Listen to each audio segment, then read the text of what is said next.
Yvan Sommet, pour ceux qui ne me connaissent pas, président de la Chambre de commerce, et avec d'autres à l'initiative de cette série depuis maintenant 3 ans, qui essaye de marier l'économie au sein des rendez-vous de l'histoire.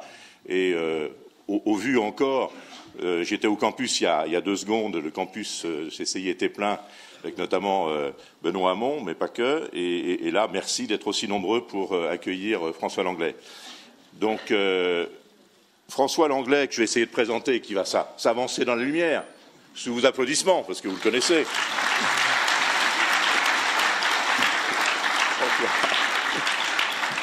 Normalement, je n'ai pas besoin de vous le présenter, parce que, à moins que vous viviez dans un monde sans télévision, ce qui est encore le choix fait par certains, et qui ont peut-être parfaitement raison, c'est vrai qu'il est quasiment incontournable aujourd'hui sur ce qu'on appelle le petit écran, qui devient de plus en plus grand.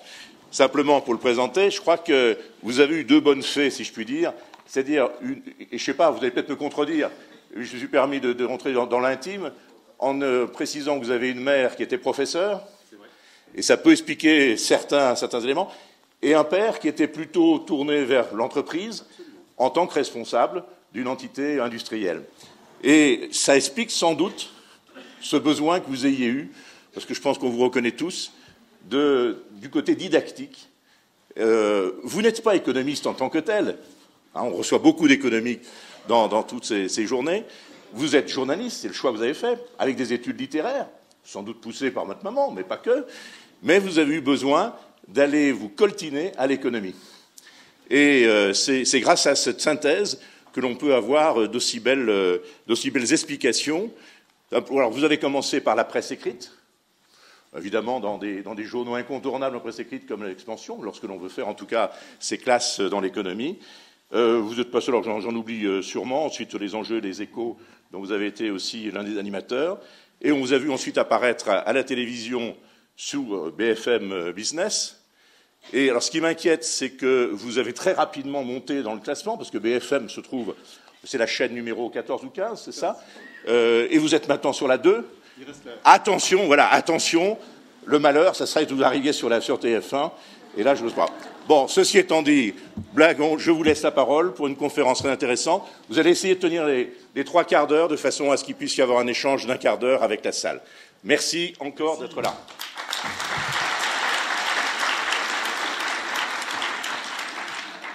Merci, Monsieur le Président. Merci à vous tous d'être là. Je suis très honoré d'avoir l'occasion de m'exprimer devant vous. Partir, vous savez, c'est le thème de ces rencontres de Blois cette année. C'est un mot qui a une résonance particulière, justement, en économie, et en particulier pour les jeunes. Partir, il y a pas mal de jeunes qui partent.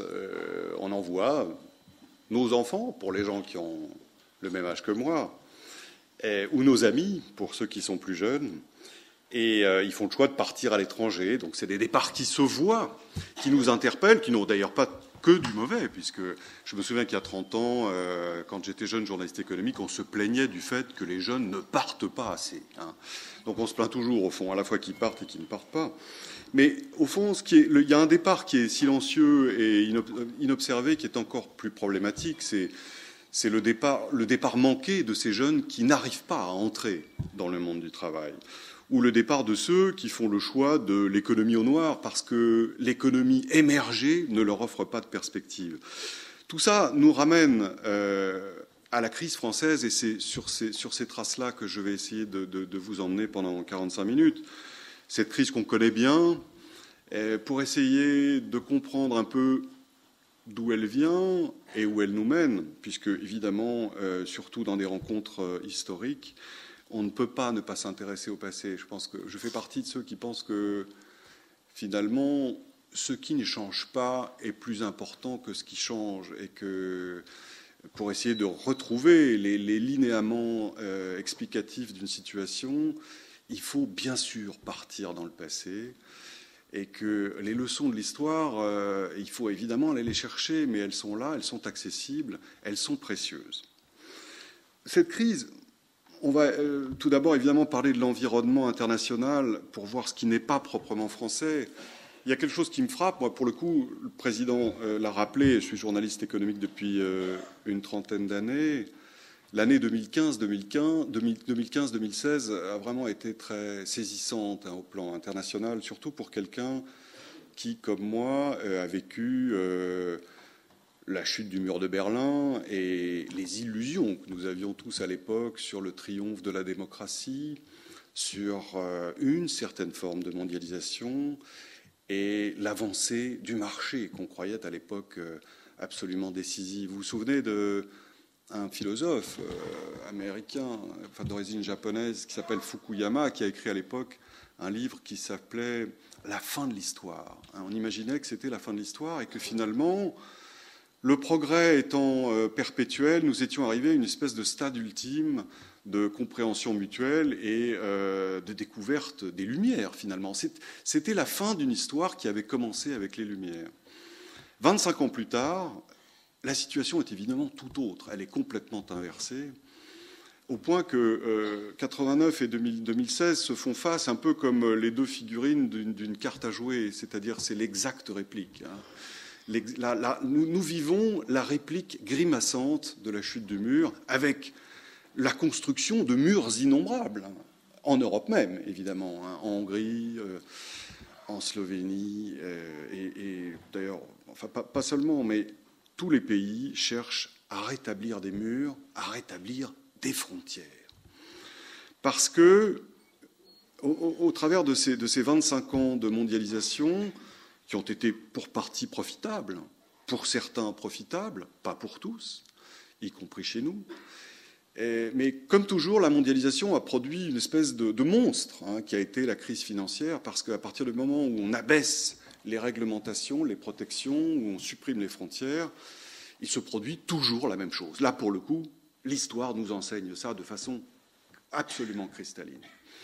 Et c'est très curieux parce que ces grandes crises se produisent à intervalles à peu près réguliers, tous les 80 ans. Comme si, finalement, 80 ans, c'est à peu près la durée d'une vie humaine, plus ou moins. Comme si, finalement, dès lors qu'il n'y avait plus de témoins vivants de la catastrophe d'avant, celle des années 30, eh bien, nous étions conduits à repartir dans nos illusions et à reproduire mécaniquement les mêmes phénomènes. C'est exactement ce qui se passe.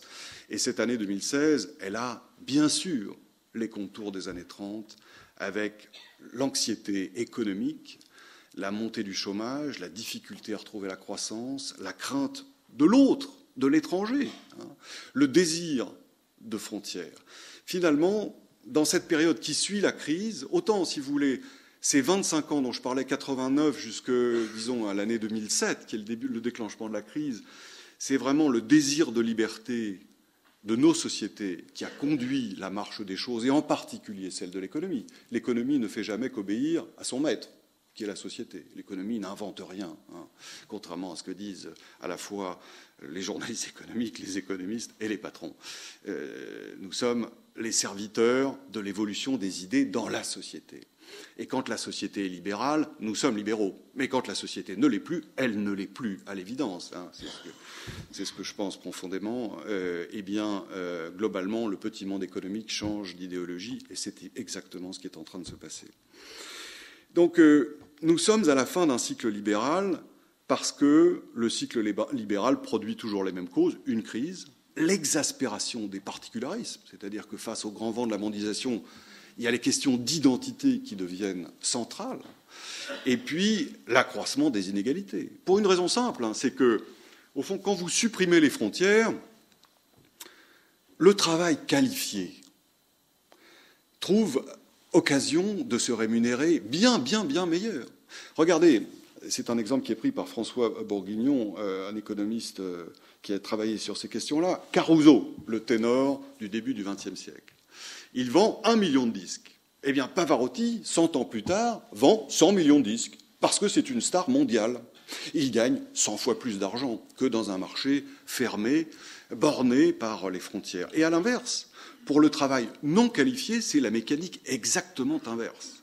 C'est-à-dire que le non qualifié français est en concurrence avec le non qualifié chinois, vietnamien ou patagon, qui a exactement la même productivité. Un non qualifié, je veux dire, le travail, quelle que soit la nationalité qu'on a, c'est à peu près le même, mais les salaires ne sont pas les mêmes. Donc le salaire des non qualifiés chez nous est tiré à la baisse par la concurrence des non qualifiés de l'extérieur, à partir du moment où le capital peut circuler librement et les entreprises s'installer là où elles le souhaitent. Alors, quand il n'y a pas de concurrence sur les salaires, il y a ajustement par les quantités. C'est-à-dire que quand on ne peut pas baisser les salaires, et heureusement qu'on ne peut pas le faire, des non qualifiés, malheureusement, la réalité s'exprime sous une autre forme, c'est que la quantité de travail non qualifié diminue, c'est le chômage.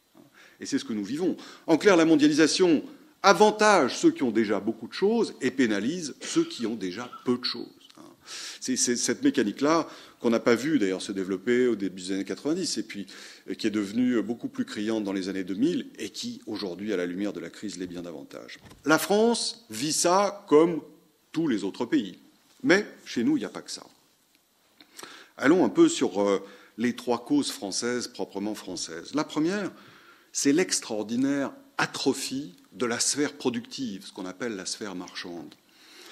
Vous savez que le meilleur indicateur de la vitalité d'une économie, c'est pas le PIB, enfin c'est pas forcément, mais c'est, enfin au moins pour moi, c'est l'indicateur que je considère de façon avec beaucoup d'attention, c'est le nombre d'emplois privés, marchands, c'est-à-dire créés par les entreprises. Les emplois créés par l'État, ça se décide par décret. Donc ça dépend de la volonté politique et d'un certain nombre de la proximité de l'élection présidentielle aussi, comme nous nous sommes rendus compte avec l'affaire Alstom, l'invraisemblable affaire Alstom.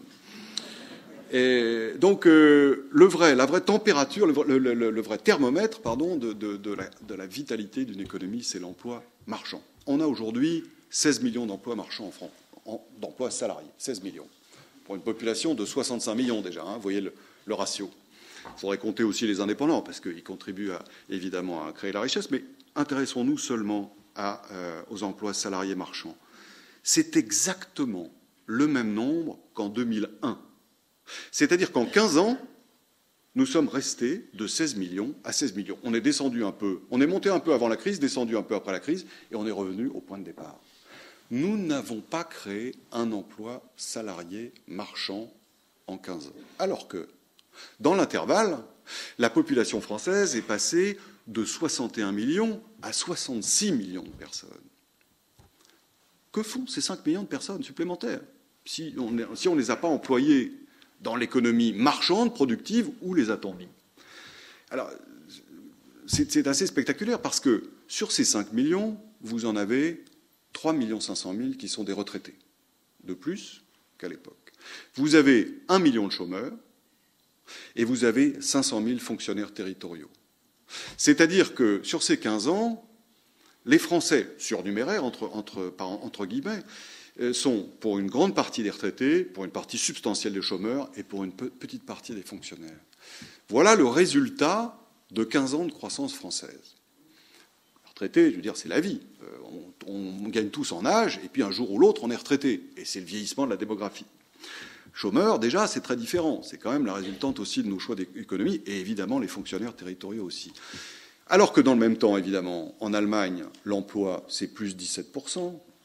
Au Royaume-Uni, l'ordre de grandeur est le même. Aux États-Unis, c'est pareil. Et alors que, ce qui est encore plus problématique, enfin, ce qui pose une autre question, dans les 15 ans qui précèdent, nous avions créé plus d'1 million d'emplois.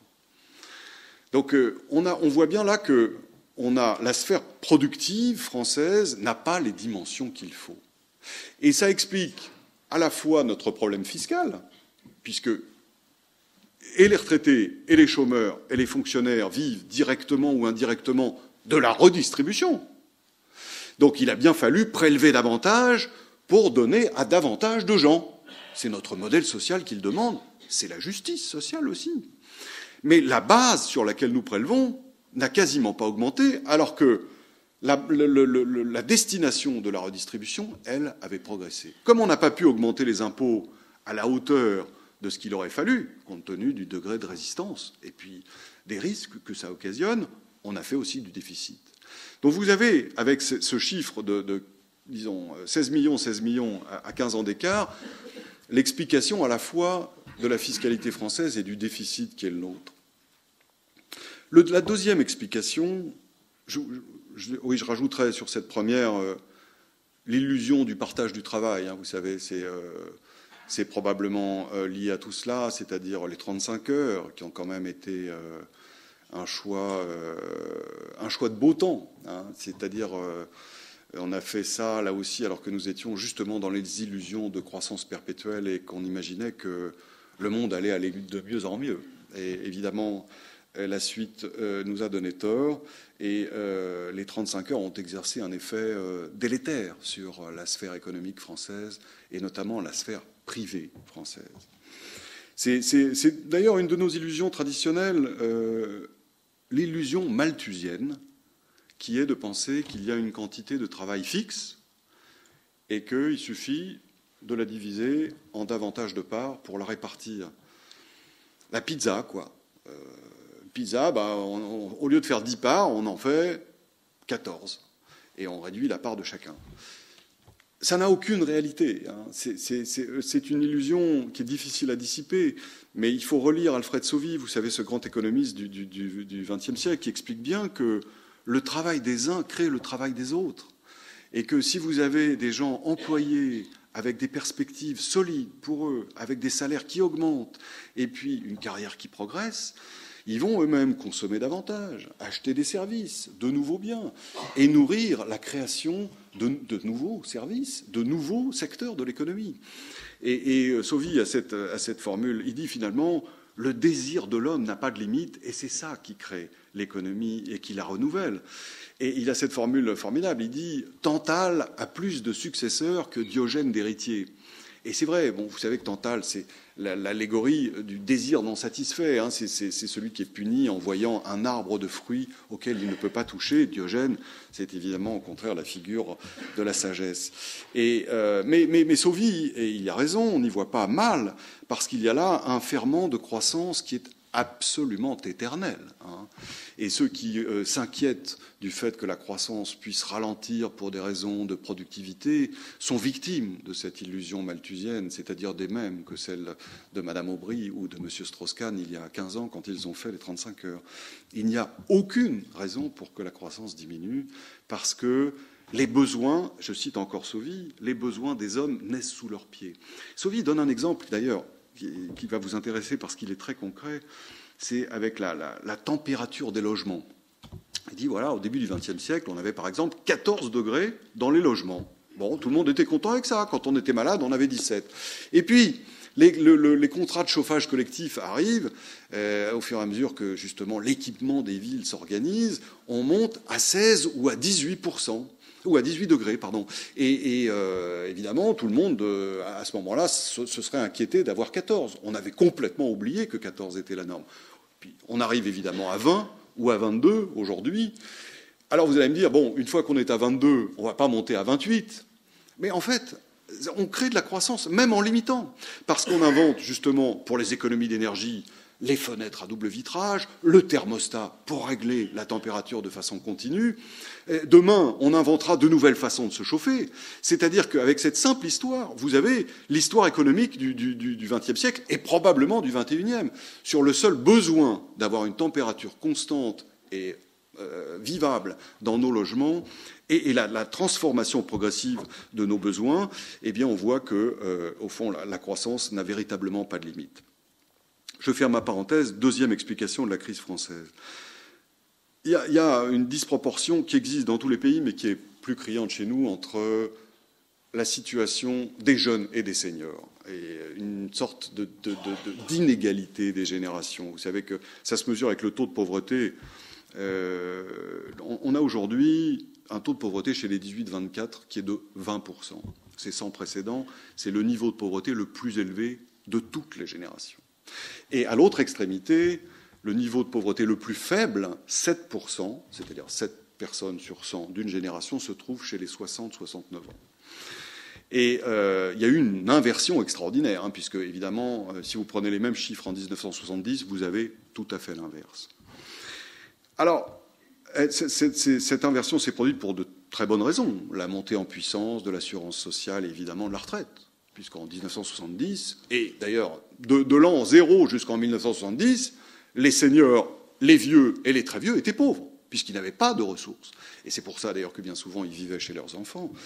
Et la pauvreté était toujours associée à la vieillesse, ou plutôt la vieillesse à la pauvreté.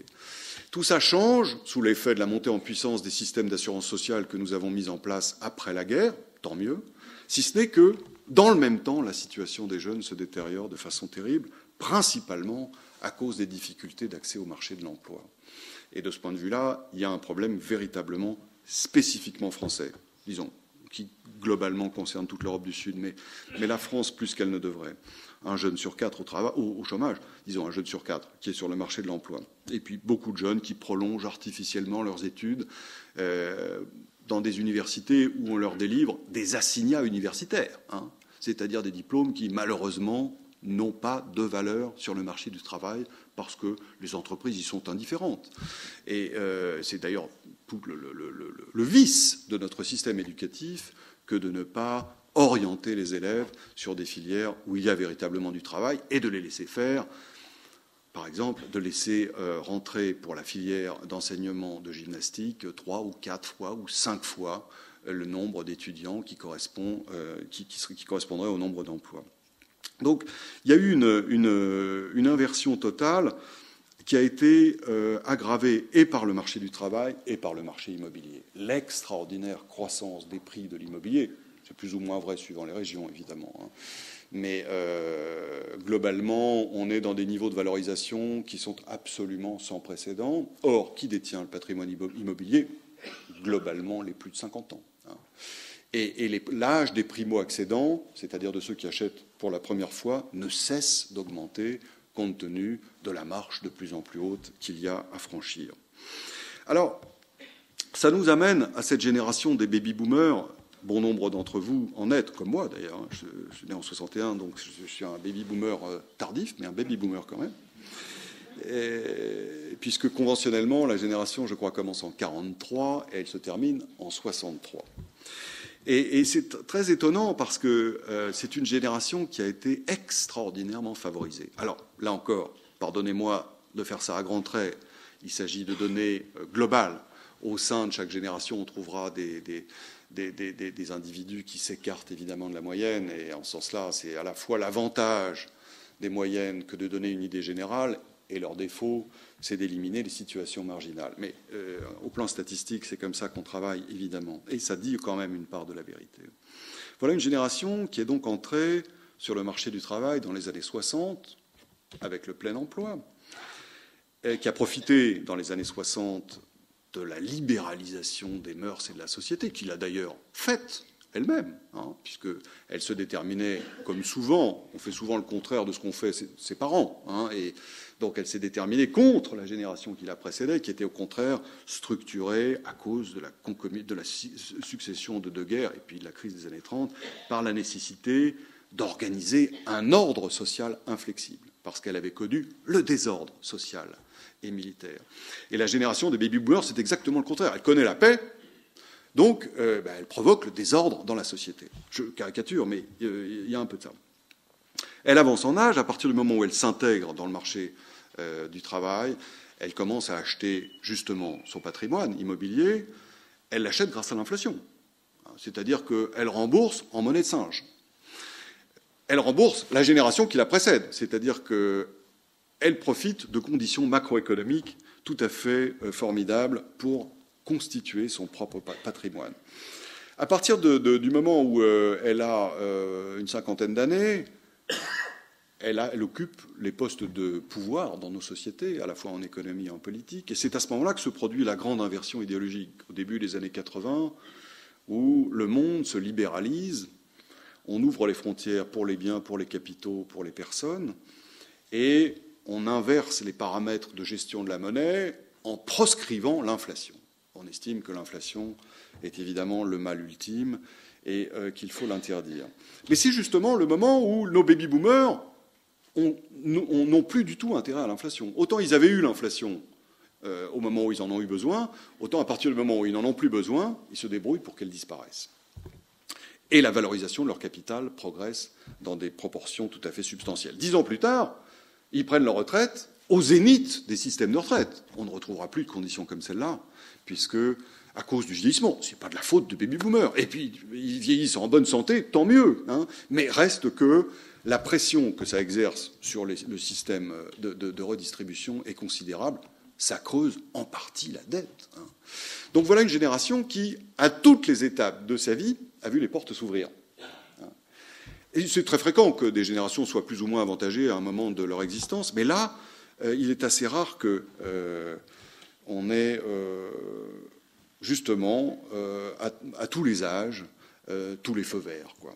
La conséquence pour la France, c'est qu'on a finalement une seule génération au travail. Hein, que l'organisation des marchés du travail a été faite pour donner du boulot entre 25 et 50-55, enfin disons 25-30 et 50-55, et qu'avant et après, on fait autre chose. Et ça contribue évidemment à mon premier point, qui est l'atrophie de la sphère économique privée. La troisième cause, elle était à la fois prévisible et inattendue. Et je pense que peu de gens ont conscience de ça, alors que c'est devenu, je crois, assez important en France, mais en Europe, c'est l'extraordinaire polarisation de la croissance. Quand vous regardez les données d'évolution économique régionale sur la dernière période, entre 2007 et 2013, en réalité, il n'y a que 2 régions qui ont connu la croissance, l'Île-de-France et Provence-Côte d'Azur. Dans certaines régions, comme la Franche-Comté, le Limousin, vous avez des taux de croissance qui ne sont pas si différents de ceux de la Grèce. C'est-à-dire qu'on a l'habitude de considérer la France comme un ensemble homogène. En réalité, pas du tout. Et plus ça va, plus la croissance à la fois des ressources humaines, du capital et des entreprises se concentre dans les zones qui sont considérées, à tort ou à raison d'ailleurs, comme les plus compétitives, les plus accessibles sur le plan du transport. Et que ça, évidemment, ça nourrit aussi nos difficultés. C'est vrai au niveau français, mais c'est vrai aussi au niveau européen. Quand on regarde l'atlas de la croissance des régions européennes sur cette période-là, on est frappé aussi de l'extraordinaire dissymétrie. Hein. Globalement, la croissance industrielle part à l'est, alors que le sud de la zone Europe et de la zone euro se dévitalise complètement. Vous pouvez tracer une ligne entre Lille et Sofia, c'est plutôt dans ce sens-là pour vous, Lille et Sofia. Et à l'est de cette ligne, on a tous les nouveaux pays industrialisés, la Tchéquie, la Slovaquie, la Slovénie, la Pologne, évidemment l'Autriche, évidemment l'Allemagne, la partie néerlandophone de la Belgique. C'est une région où la production industrielle a cru depuis la crise entre 10 et 50%. Entre 10 et 50%. Vous êtes au sud de cette ligne, en France, en Italie, en Espagne et en Grèce, la production industrielle a chuté de 10 à 50%. C'est-à-dire que c'est l'exact double. Hein, alors, on le perçoit confusément parce que, évidemment, on entend parler de la crise de la Grèce ou du fait que l'Autriche va bien, etc. Mais quand on regarde précisément les chiffres de la croissance des différentes régions, c'est saisissant. Qu'est-ce qui explique ça ? Principalement l'euro, lorsque on parle de pays qui sont dans la zone euro, parce que l'euro, en unifiant les conditions de marché, a finalement fait que les entreprises et les détenteurs de capitaux se sont portés vers les zones les plus compétitives et ont délaissé les zones qui ne l'étaient pas.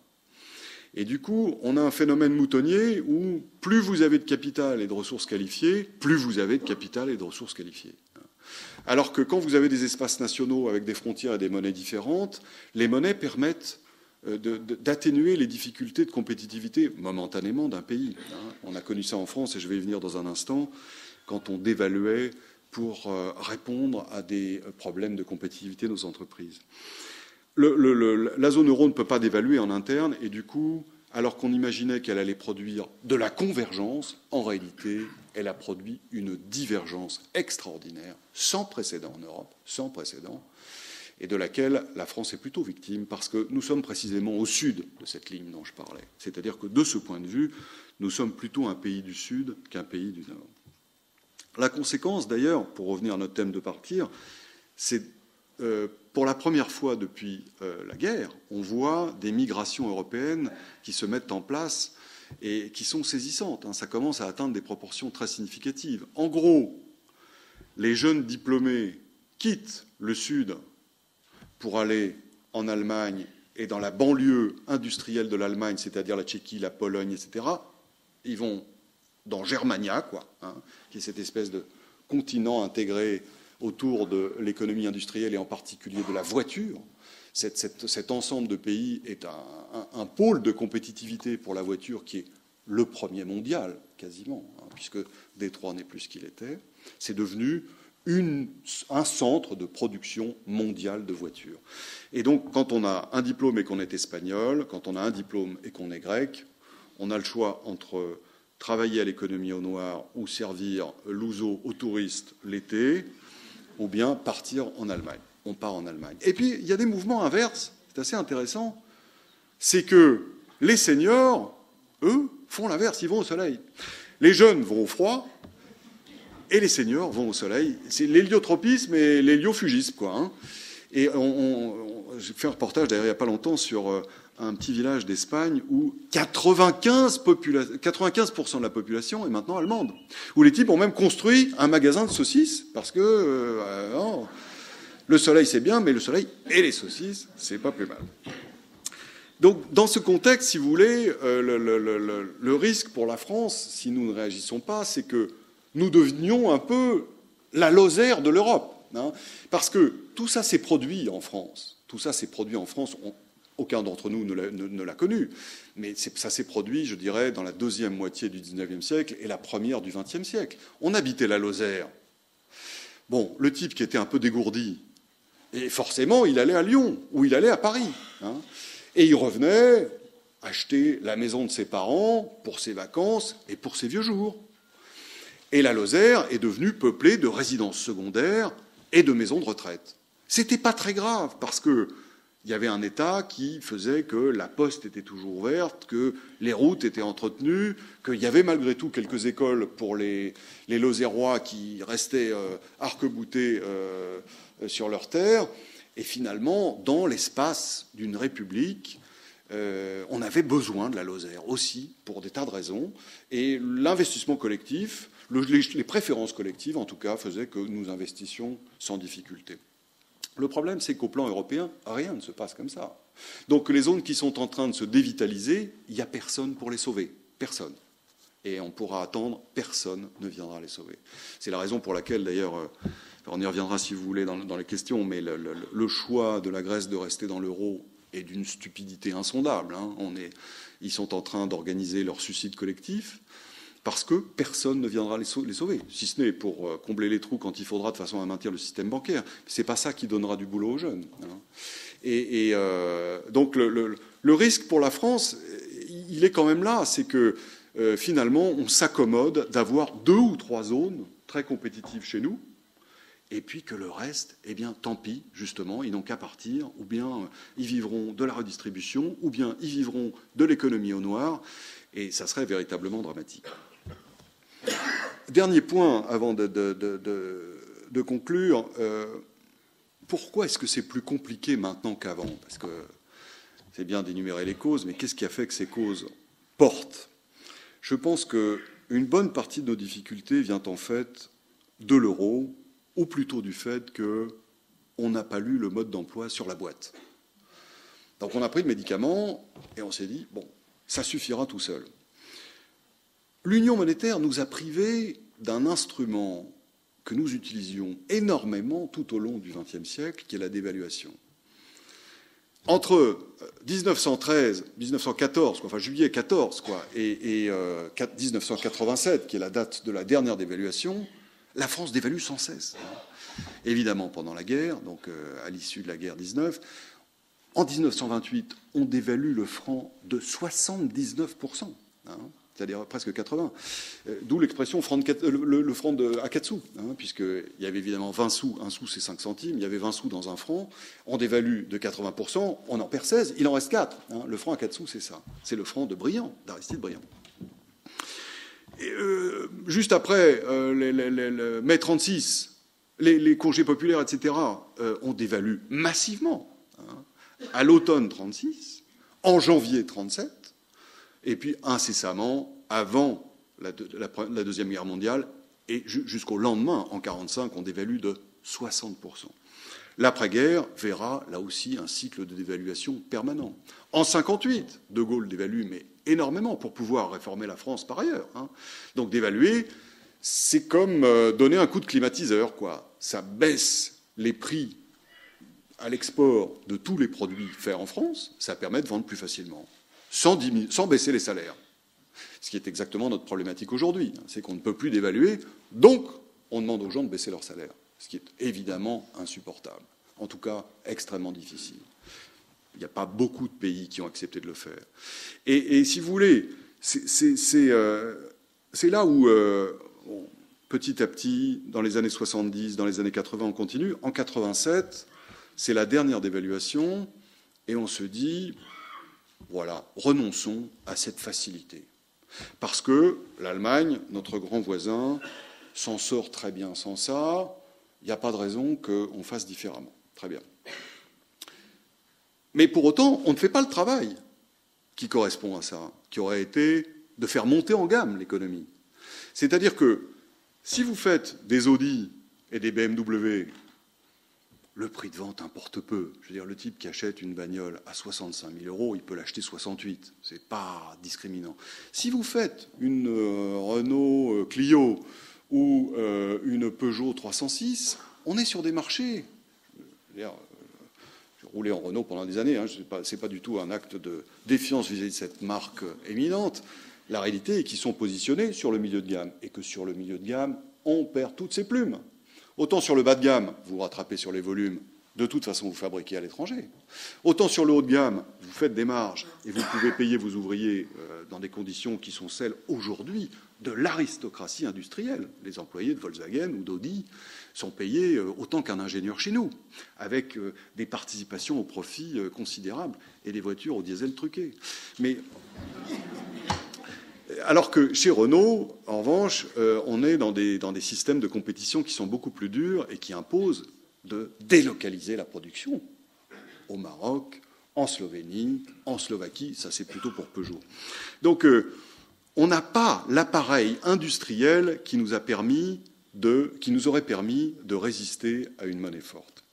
Et ça, on ne l'a pas vu. On a été trompé doublement.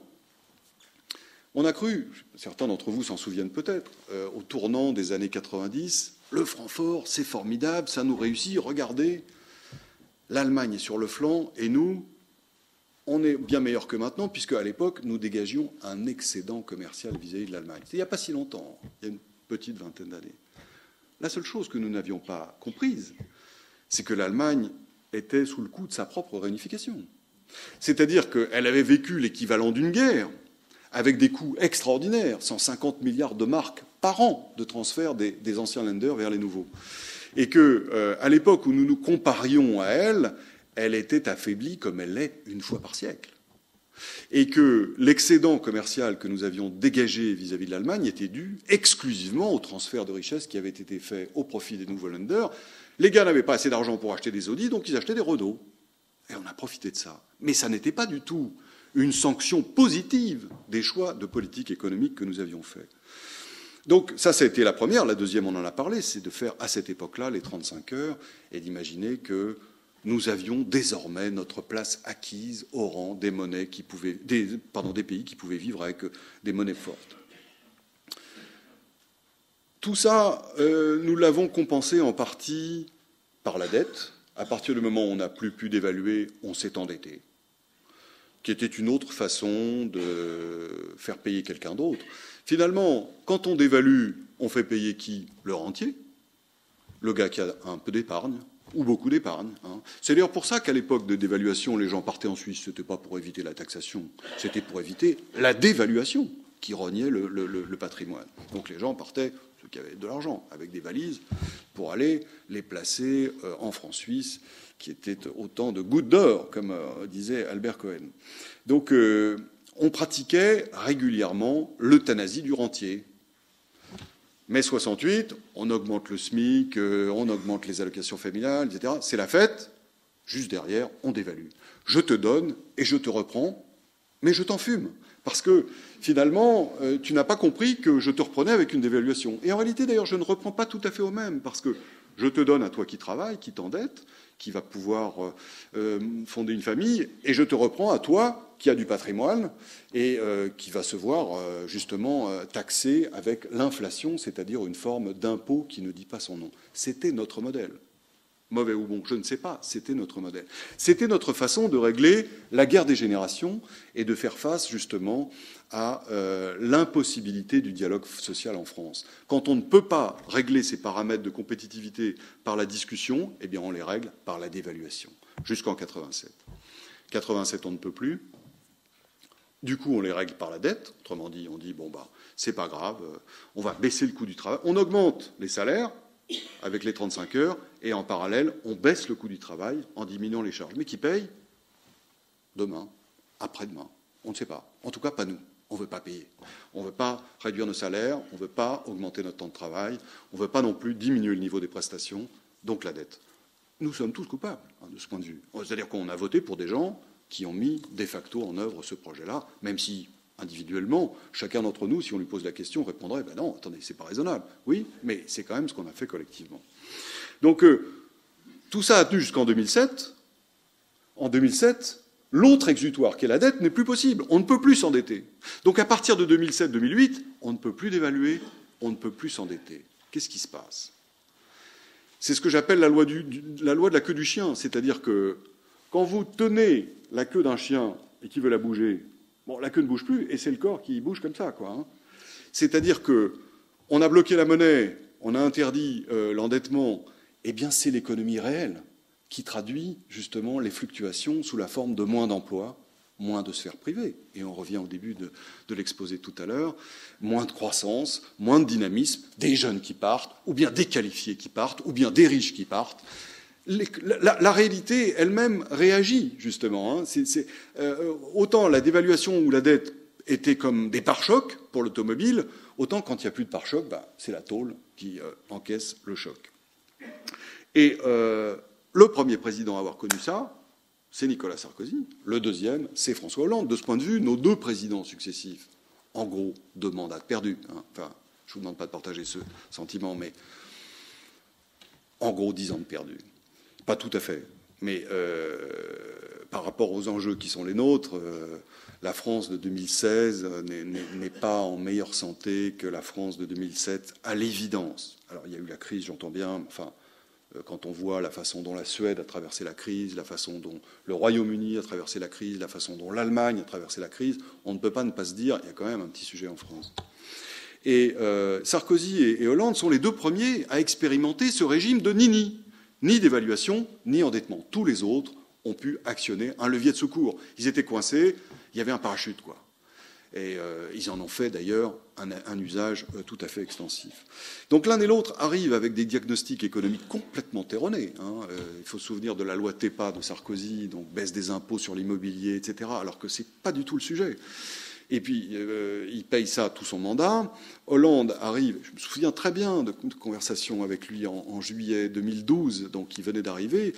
Et l'idée était, bon, bah, finalement, ça va aller mieux parce que ça a été mal, quoi. C'est-à-dire, mécaniquement, le cycle va nous ramener sur des eaux plus paisibles, puis ça va aller mieux parce que Sarkozy n'est plus là. Hein, ça, c'était aussi le... Mais je pense que Nicolas Sarkozy penserait aujourd'hui exactement la même chose. S'il était élu en 2017, il dirait aussi ça va aller mieux parce que Hollande n'est plus là. Mais sur le fond, il y a une erreur de diagnostic sur les problèmes français, c'est-à-dire on ne voit pas que le grand problème, c'est que la question de la compétitivité devient centrale et que sans compétitivité, il y a un risque de devenir la Lozère de l'Europe. L'un et l'autre le comprennent tardivement. Sarkozy, 4 ans plus tard. Alors, entre-temps, lui se prend vraiment la crise mondiale. Il faut mettre ça à son crédit. Il la gère plutôt bien, hein, et notamment au plan bancaire. Et entre-temps, Hollande se prend quand même la crise de l'euro, avec une violence également très importante en 2012.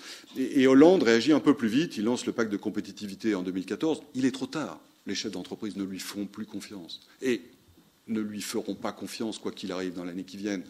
La confiance, par définition, c'est à la fois indispensable et extrêmement fragile. Si elle n'est pas là, on peut essayer de se battre pour la reconquérir, mais c'est quand même assez compliqué.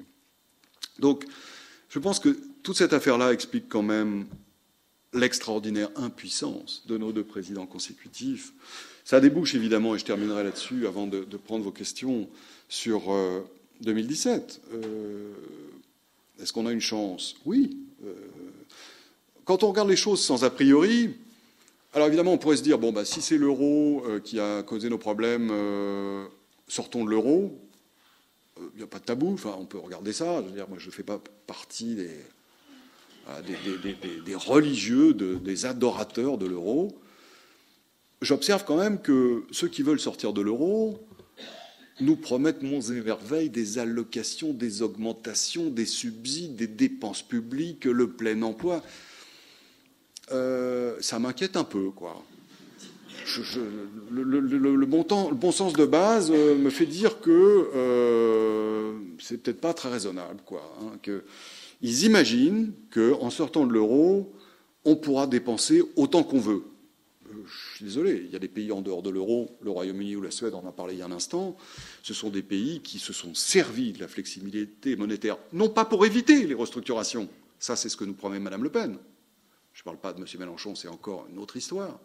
Mais pour faire les restructurations, c'est très différent. Ils s'en sont servis, c'est-à-dire qu'ils ont dévalué pour restructurer leur État, travailler leur système de formation et créer un système de flexi-sécurité intelligent pour les travailleurs. Bon, là, on aurait un programme comme ça, c'est-à-dire quelqu'un qui nous dirait « je sors de l'euro pour faire ça », honnêtement, je regarderais de près. Ceux que j'entends aujourd'hui disent « demain, on rase gratis ». Ça ne marche pas. Il n'y a pas de repas gratuit. Hein. Ça n'existe pas. Alors, pour autant, on peut penser aussi que si c'est l'euro qui a exalté nos faiblesses, ce n'est pas lui qui les a créées.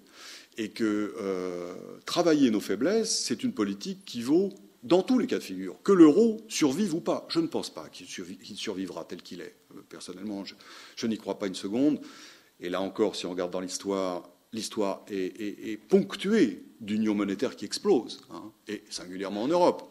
D'ailleurs, vous savez, comme moi, que la dernière tentative un peu aboutie, je ne parle pas du bloc or de l'entre-deux-guerres, mais de l'Union latine, qui est le premier pays à sortir? La Grèce. Tiens, ça rappelle quelque chose. Qui est le deuxième? L'Italie. Bon, donc tout ça pour dire que quand je vous disais qu'au fond, je pense que les choses qui ne changent pas sont plus importantes que celles qui changent, on en trouve des preuves aussi dans l'histoire monétaire. Donc, probablement, l'euro ne restera pas dans cette géographie et avec ce fonctionnement-là. Mais, quoi qu'il arrive, ça n'est pas ça notre sujet pour 2017, me semble-t-il. Le problème central, et j'en termine avec ça, c'est de faire monter en gamme l'économie, c'est-à-dire de travailler notre système de formation, à la fois la formation initiale, et en particulier pour les décrocheurs. Hein. Vous savez que la chute de la France dans les classements PISA, c'est-à-dire les classements de l'OCDE qui mesure la performance relative des pays en matière scolaire est spectaculaire, mais qu'elle s'explique exclusivement par le bas du tableau. C'est-à-dire que les élèves moyens et les élèves supérieurs, ils restent de très bons niveaux par rapport à l'ensemble de l'Europe.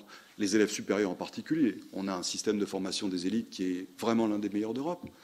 Mais le problème, c'est les 150 000 gus qui décrochent chaque année et qui tirent la moyenne à la baisse. Hein. Et il faut s'occuper de cela, évidemment. Il faut aussi, on l'évoquait, faire de la sélection à l'entrée de l'université. Je vois qu'on arrive enfin à sélectionner avant les masters. C'est un petit pas, mais on a mis 25 ans pour le faire. Pour une année, s'il faut le faire sur 4 ans, bah dans 100 ans, ça sera fait, à moins que... Hein. Et puis, évidemment, la formation professionnelle, c'est certain. Je ne replonge pas dans cet univers-là qui est... c'est à pleurer hein, de voir finalement aujourd'hui le système, si vous voulez, offre de la formation aux gens qui sont déjà les mieux formés. Hein. Et donc c'est un système extrêmement inégalitaire avec beaucoup d'argent public hein, prélevé sur les entreprises. Donc 35 milliards d'euros, c'est quand même... je dirais, avec ça, on pourrait faire des trucs, quoi. Et je suis d'ailleurs un peu triste de voir que jusqu'ici, on a le programme que des candidats de droite, hein, puisque c'est l'opposition. Pas un d'entre eux ne pense s'attaquer sérieusement à ce système-là. Mais ça me paraît la priorité pour 2017. Associé à ça, il y a évidemment des choses en matière fiscale. Je ne suis pas sûr qu'on puisse baisser beaucoup les impôts en ce moment. Je ne suis même pas sûr que ça soit souhaitable, d'ailleurs, avant d'avoir fait le travail sur la dépense publique. Et ça ne peut pas se faire brutalement. Ceux qui nous disent 100 milliards de coupes, ça n'a aucun sens. Enfin, ils ont été incapables de faire le 20e de ça pendant 5 ans. Et aujourd'hui, ils nous disent, bon, ben voilà, c'est la maison de la magie, on va faire 100 milliards de coupes. Personne ne peut croire à ça, quoi. C'est pas sérieux. Et puis l'idée, d'ailleurs, d'avoir un montant sans avoir regardé les choses auparavant est absurde. Je pense que c'est du thatchérisme mal compris et en tout cas pas du tout en phase avec l'époque. Donc il faudrait phaser ça progressivement. Ce qui pourrait se faire en attendant qui ne coûterait pas cher, ça serait la simplification et la stabilisation. Ça serait déjà bien. Je me suis plongé il n'y a pas longtemps sur une directive fiscale. Justement, c'était pour interroger Sarkozy à la télévision, puisqu'il nous dit, voilà, il faut simplifier, il y en a ras-le-bol de ces normes et tout. Bon. Je lui dis, alors, écoutez, voilà, j'ai retrouvé une directive fiscale sur l'application de la TVA. Mais c'est un truc, c'est 25 pages, donc on y apprend que quand on vend des coquillages fermés, c'est tel taux de TVA, des coquillages ouverts, c'est un autre. Les repas servis dans les maisons de retraite, s'ils sont servis à un pensionnaire, tel taux, s'ils sont servis au personnel, tel taux. Enfin, l'écarlage monté à la verticale, un taux, à l'horizontale, un autre. Non, je vous promets, hein, c'est pas, j'ai l'air de Gad Elmaleh, mais c'est authentique, c'est l'instruction fiscale du 8 février 2012. Donc, et Sarkozy me dit, bah oui, non, vous avez raison, c'est ce qu'on a. Je lui dis, mais écoutez, 8 février 2012, c'était vous. Hein. Ah oui, bon, bah oui, d'ailleurs, c'est bien pour ça que je veux changer le haut fonctionnaire, etc. Bah, ouais. Donc, déjà, on ferait ce travail-là, ça serait bien. Tout ça pour dire que je pense que c'est à portée de fusil. Enfin, il n'y a pas non plus besoin du grand soir, il n'y a pas non plus besoin de réorienter l'Europe, il n'y a pas non plus forcément besoin de faire péter l'euro. Faisons déjà notre travail chez nous, et je pense que ça ira mieux. Merci de m'avoir écouté.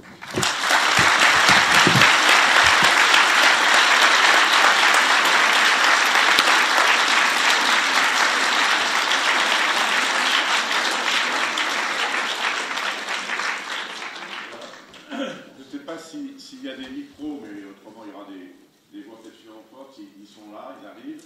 Donc, qu'est-ce qui va tout là-haut?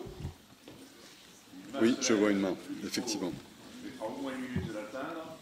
Non, je suis mauvaise langue. Voilà. Non, on va attendre le micro parce qu'il n'est pas si loin. Voilà. Le relais est passé. Allô, oui, bonjour. Bonjour. Donc, moi, je suis salarié du privé. Donc, moi, ma question, ça serait savoir, vous nous dites, disons, qu'il faut remettre 150 000 jeunes, on va dire, ceux qui sortent des études sans rien. C'est vrai, c'est beau, mais comment les motiver? C'est ça le problème. Parce que, vous voyez, s'ils sortent du système scolaire, c'est-à-dire peut-être qu'ils n'ont pas la motivation. Je pense, si vous voulez, que et il y a vraiment des études très intéressantes qui ont été faites là-dessus, notamment celle de Pierre Cahu, qui montrent bien que... Alors, il y a le problème de motivation que vous évoquez, il touche à la famille concernée, etc. Là, pour le coup, l'action publique a peu de prise. Mais ce qui est intéressant sur ces 150 000, ça serait déjà de toucher ceux qui voudraient et qui finalement subissent le décrochage. Ceux qui ne le subissent pas, j'allais dire, ça sera l'objet d'un truc de deuxième terme. Mais pour ceux qui voudraient, les bénéfices de la formation en entreprise sont considérables par rapport à ceux qui sont faits dans les lycées technologiques ou commerciaux tels qu'ils sont aujourd'hui. Et que c'est ça qui nous manque. Alors, il y a évidemment l'apprentissage dont on parle toujours, mais il y a aussi des filières qui sont encore plus courtes pour des emplois qui sont peu qualifiés et qui donnent des résultats au niveau des expérimentations ou de ce qui se passe dans d'autres pays, notamment en Autriche. J'ai regardé ça, on a été visiter ça il y a 18 mois, on avait fait une émission là-dessus, qui sont tout à fait saisissants. Où vous avez globalement les mêmes jeunes, hein, c'est-à-dire le jeune est par nature... pas forcément enclin au travail tout de suite, et il faut des éléments à la fois d'encadrement et de motivation. Mais ce qui se passe à l'étranger avec ces systèmes-là incite plutôt à l'optimisme. Et alors, on attend la deuxième question. on a l'impression qu'on ne fait pas confiance à l'entreprise, que l'entreprise, elle est suspecte. Alors, il y a des moments où on aime l'entreprise, en tout cas, il y a toujours des grandes déclarations d'amour par nos politiques, mais concrètement, on préfère que ça soit confié à des structures à côté de l'entreprise, plutôt que de faire confiance lorsqu'il y a des emplois à pourvoir, et de faire en sorte de faciliter cette intégration, notamment des jeunes, mais pas que. Ce qui fait que il y a une sorte, en France, de méfiance vis-à-vis de l'entreprise, dont on sait que c'est avant tout celle qui va pouvoir créer des emplois, et des emplois qui sont immédiatement utiles par rapport à un besoin. C'est vrai, mais je pense il y a à la fois un élément culturel, non pas d'ailleurs qu'on soit mauvais dans les entreprises, parce que à la fois dans les petites, les moyennes et les grandes, il y a des éléments très, très dynamiques, mais c'est notre travers, je dirais, à administrer les choses comme si tout était comme l'État, quoi. L'État, en fait, en France, est un modèle qu'on superpose consciemment ou inconsciemment à tout ce qui vit dans le pays, quoi. Évidemment les entreprises, mais au-delà même la société. Et du coup, c'est le travers de gauche comme de droite de ce point de vue. Il n'y a pas tellement de différence entre les partis politiques. C'est le travers que d'administrer les choses de façon assez étatique, d'une part. Je pense qu'il y a... Bon, alors après, il y a aussi... pour une petite part, le système fiscal, qui est la résultante de tout ça, qui fait que ça dissuade quand même beaucoup... Aujourd'hui, système fiscal et réglementaire dissuade quand même beaucoup la création d'emplois dans l'entreprise. Il y a peut-être aussi une part de responsabilité des chefs d'entreprise qui... alors, c'est toujours un jeu de rôle, c'est-à-dire qu'on a à la fois un État qui veut rappeler les entreprises à leurs responsabilités, et puis des entreprises qui disent « nous embêtez pas, nous, on est là pour faire le business, point final ». Et on n'arrive pas, ça c'est vraiment un travers culturel, à entrer dans un jeu coopératif à la façon du capitalisme rénant, comme disait Michel Albert, hein, c'est-à-dire de celui d'Allemagne et globalement des buveurs de bière, quoi. Hein, nous, chez les buveurs de vin, on s'empaille, on se castagne et on n'arrive pas à régler le bon niveau de réglementation. Du coup, on en sort avec la dévaluation, qui est une façon d'escroquer sans le dire. Et alors que les pays de tradition protestante, eux, s'engagent plus facilement dans un dialogue assez fécond où chacun fait un compromis. C'est pas toujours facile, hein. C'est vrai qu'on imagine toujours l'Allemagne comme le paradis du dialogue social. Il y a aussi des grèves. Il y a d'innombrables réunions de discussion. C'est extrêmement coûteux pour les patrons en termes de temps, mais finalement on trouve une solution.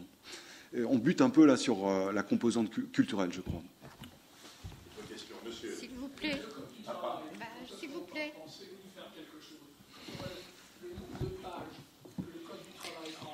Décidément, quand c'est une femme, c'est pas facile. On vient à vous après, madame, vous n'en faites pas. C'est qu'on vous a pas vu, hein. C'est désolé. C'est pas facile d'être une femme. Ah. Je suis pourtant pas mince. Donc l'importance du code du travail, hein, pour chacun. 3500 pages en France, 350 en Allemagne. Non, c'est vrai. Alors, pour le coup, les comparaisons sont quelquefois un peu biaisées parce que dans notre code du travail, vous avez toute la jurisprudence qui est intégrée et qui est considérée comme des textes, de fait d'ailleurs à la force de loi ou quasiment, alors qu'en Allemagne, tout ce qui appartient aux branches joue implicitement dans le code du travail et dans le contrat du travail. Donc la référence n'est qu'implicite alors que chez nous elle est explicite. Là encore, hein, je crois qu'on retrouve la différence entre le buveur de bière et le buveur de vin. C'est-à-dire le buveur de vin, il faut que tout soit écrit et il n'a pas confiance. Et du coup, la justice est extrêmement prolixe, bavarde, et ses attendus sont tout à fait difficiles à circonscrire. Alors qu'en Allemagne, bon, une fois qu'on a donné les grands principes, de toute façon, il y a le surplomb de tout le travail qui a été fait par la branche. Et puis, de toute façon, dans l'entreprise, vous aurez l'interaction entre le syndicat et le patronat. Madame, nous venons à vous. Où êtes-vous ? Mais on ne vous voit toujours pas, il faut que vous leviez la main. Vous ne voyez pas ? Si, voilà, on vous voit, pardon. Bon, alors j'apprécie beaucoup vos émissions, particulièrement ça, c'est déjà ça. Quand vous êtes avec Monsieur David Pujadas, sauf quand vous parlez du baby-boom. Parce que j'en fais partie, et votre description idyllique, je voudrais savoir où vous la trouvez. Personnellement, mes copines et moi, on en a bien bavé. Le chocolat, les bonbons, on ne connaissait pas. Et le paire de chaussures, on l'avait et une fois de temps en temps quand on avait pu payer celle d'avant. Donc voilà, bon, on passe cet épisode. Non, moi, ce qui m'intéresse de vous dire, c'est que depuis 6 ans, je suis totalement impliquée depuis ma retraite. J'étais fonctionnaire. Je suis impliquée totalement dans l'aide au soutien scolaire, que je suis mère de 2 enfants enseignants, que ma fille a bac plus 7, mais que les patrons ont bien voulu la laisser être institutrice. Merci, messieurs. Ma foi, son DSS de droit international ne pouvait pas fonctionner parce que, est-ce que vous comptez avoir un enfant? Bon, donc, elle est enseignante. Mon fils est également enseignant. Lui, c'est parce qu'il voulait rien ficher à la fac. C'est autre chose. Et il y en a un qui a abandonné. Oui, il y en a un qui a abandonné parce que... Comment ça s'appelle? Le poids très lourd. Alors écoutez, on s'intéresse beaucoup à votre famille, mais est-ce que vous auriez une question? Alors, je vous donne un témoignage. Je vous donne un témoignage qui est concret. Donc, mon fils a abandonné parce qu'on voulait le mettre au tribunal parce qu'il avait secoué un gamin. Voilà. Si, on voulait le mettre au tribunal, il l'avait un peu secoué. Bon, il fait autre chose, il fait une thèse, il va faire... Voilà. Et moi, en tant que mère d'enseignant, en tant qu'ancienne élève, je suis stupéfaite de prendre des gamins de 6e, de 5e. Je me permets de vous dire, je ne suis pas allée à la fac, je me suis arrêtée au bac. Donc je suis une petite, vraiment peu intellectuelle pour le commun des mortels. Il faut vraiment que vous adressiez votre question, parce qu'il y a d'autres gens qui voudraient la poser. Je veux dire que je suis stupéfaite que des gamins ne savent pas écrire une phrase en français. Que ce soit en 6e, en 5e, que notre éducation nationale... On a bien compris votre point, je crois. Oui, tout à fait. Éducation nationale, et je pense qu'on le partage tous ici. Est totalement inégalitaire. On a compris votre point, madame. On va vous demander de laisser le micro. Ces gamins qui sont en échec, que j'aide jusqu'à l'âge de la 3e, qu'est-ce qu'ils vont devenir? Merci, mesdames. Qu'est-ce qu'ils vont devenir? Écoutez, parce que même en réinsertion professionnelle, ça marche pas. Voilà. Alors, qu'est-ce qu'ils vont devenir? Votre intérêt, c'est d'entendre justement la réponse. Donc, on va essayer d'entendre. C'est pas une question facile, mais... On n'a pas le choix, maintenant elle a été posée. En fait, la réponse va être aussi courte que la question a été détaillée, disons. Mais non, je pense que, si vous voulez, ça croise évidemment la réflexion de monsieur sur les décrocheurs. Il y a évidemment plusieurs déterminants dans cette affaire-là. L'offre de formation en est un, et à mon niveau, c'est-à-dire celui d'un observateur de la vie publique, il n'y a guère que là que je puisse me prononcer. Je pense qu'on peut arriver à proposer, si on s'inspire de modèles voisins, une offre très proche du monde du travail, avec l'aide des entreprises, qui permettrait de régler un certain nombre de cas, pourvu qu'on abandonne collectivement la fiction de faire des études interminables après le bac qui ne mènent qu'au chômage. Mais après, pour répondre complètement à votre question, je pense qu'il y a aussi un aspect qui touche au rôle des familles, et là, pour le coup, on est malheureusement, quand on est, comme moi, un observateur de la vie publique, impuissant à trouver des solutions. Tout ça se trouve, je crois, vraiment au niveau microéconomique, c'est-à-dire dans chacune des familles. Merci pour votre question, en tout cas. Oui. Une dernière question, peut-être. Oui, je vais essayer de faire un peu plus court, mais pas facile. Dans la salle, je veux dire, on est beaucoup de seniors, et j'en fais partie, et donc propriétaires de nos logements. Et l'autre jour, vous avez posé à Monsieur Juppé une question, est-ce que vous allez augmenter les impôts sur l'immobilier? Oui. Et la réponse, on est resté un peu sur notre faim, parce que dans le régime français, par rapport à l'argent qui s'investit dans les affaires et l'argent qui s'investit dans l'immobilier, il y a des avantages fiscaux qui sont considérables d'un côté et pas de l'autre. Et donc, quel est le commentaire que vous faites, ou quelles sont les façons de procéder, je pense que face à ce problème, je veux dire, comment vous commentez la réponse de Monsieur Juppé? Mais si vous voulez, là vraiment, je pense qu'on est au cœur de la guerre des générations en France, c'est-à-dire de l'extraordinaire folie de l'immobilier. c'est très bien que les prix montent pour ceux qui sont déjà propriétaires. Pour les autres, c'est beaucoup plus difficile. Et dans les réticences de Juppé à envisager... En fait, ma question portait sur l'ISF, parce que vous savez qu'il veut supprimer l'ISF, et je lui disais, mais bon, je comprends très bien que vous le fassiez sur la détention d'actions, d'entreprises, d'investissements dans l'économie. Pour autant, sur l'immobilier, est-ce que c'est justifié? Et il n'a effectivement pas répondu. Je pense que une telle mesure comme cela serait très impopulaire en France parce qu'elle serait considérée comme vexatoire sur un capital pour lequel on a travaillé. C'est vrai d'ailleurs, hein, je veux dire, les gens qui ont leur maison, elle n'est pas tombée du ciel. Mais pour autant, la progression des prix a été telle que ça absorbe une partie de l'épargne française considérable.